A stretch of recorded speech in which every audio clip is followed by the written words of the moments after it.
একটা টেবিলে সেই 3-4 ঘন্টা চারমিনার ঠোঁটে জ্বলতো।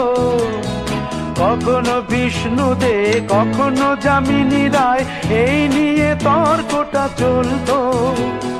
রোদ ঝড় বৃষ্টিতে যেখানেই যে থাকুক, কাজ সেরে ঠিক এসে জুটতাম। চারটেতে শুরু করে জমিয়ে আড্ডা মেরে 7:30টায় ঠিক উঠতাম। কফি হাউসের সেই আড্ডাটা আর নেই, আর নেই। একটা টেবিলে সেই 3-4 ঘন্টা চারমিনার ঠোঁটে জ্বলতো। কখনো বিষ্ণু দে কখনো যামিনী রায়, এই নিয়ে তর্কটা চলতো।